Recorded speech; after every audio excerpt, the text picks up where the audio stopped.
নমস্কার বন্ধুরা, কেমন আছো সবাই? আশা করি সবাই খুব ভালো আছো। পাঁচফোড়নে সবাইকে স্বাগত জানিয়ে শুরু করছি আজকের রেসিপি। আজকে আমার রেসিপি হলো গোলা রুটি। চলো তাহলে দেখে নেওয়া যাক। তার জন্য আমি প্রথমেই নিয়ে নিয়েছি একটা বলে 1 কাপের মতো ময়দা। তার সাথে দেব আমি স্বাদ অনুযায়ী নুন। এবার অল্প অল্প জল দিয়ে আমি একটা ব্যাটার তৈরি করে নেব। ব্যাটারটা কিন্তু খুব একটা পাতলাও হবে না, আবার খুব একটা মোটাও হবে না। দেখতেই পাচ্ছ ব্যাটারটা আমার কেমন হয়েছে। এবার একটা প্যানে নিয়ে নিলাম 2 টেবিল স্পুন সর্ষের তেল, দেবো কালো সর্ষে, সামান্য জিরে এবং আর দেবো সামান্য বিউলির ডাল। এবার এটা খুব ভালো করে নাড়াচাড়া করে দেবো কিছু স্লাইস করে কেটে রাখা পেঁয়াজ আর দেবো কিছু গাজর। এবার এই দুটোকে খুব ভালো করে আমি ভেজে নেব। খুব বেশি আমার ভাজার দরকার নেই, জাস্ট লো ফ্লেমে 2 মিনিট এটাকে আমি ভেজে নেব। আর এতে আমি দিয়েছি সামান্য কাঁচা লঙ্কা। তোমরা ঝালটা নিজেদের স্বাদ অনুযায়ী দেবে। দেখো আমি এখানে শুধু পেঁয়াজ এবং গাজর দিয়েছি, চাইলে তোমরা অন্যরকম সবজিও দিতে পারো। এরপর এই সবজিটা আমি ওই ব্যাটারের মধ্যে মিশিয়ে নেব আর দেব ধনেপাতা এবং সামান্য চিনি। এবার এই ব্যাটারটাকে খুব ভালো করে আমি মিশিয়ে নেব।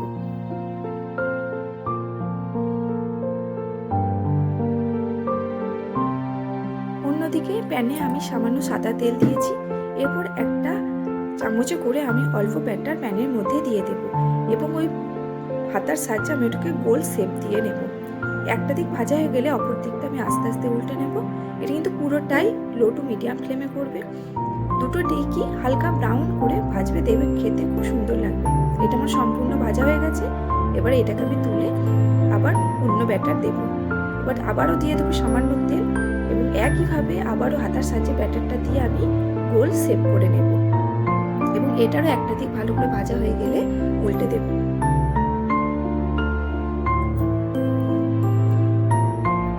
এইভাবে বাকি গোলা রুটিগুলো আমি একইভাবে তৈরি করে নেব। দেখো আমি এই গোলা রুটিতে কিন্তু কোনো রকম ডিম ইউজ করিনি, তাতেও কিন্তু এটা খেতে খুব সুন্দর হয়েছে। তোমরা ডিম দিয়ে একবার করে দেখবে, সেটাও কিন্তু খেতে খুব সুন্দর হয়।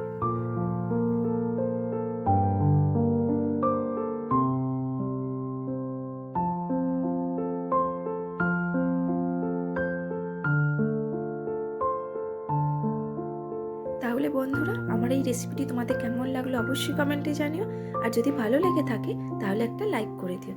তাহলে আজকের মতো এখানেই টাটা। আবার দেখা হবে অন্য কোনো দিন অন্য কোনো নতুন রেসিপি নিয়ে তোমাদের সাথে।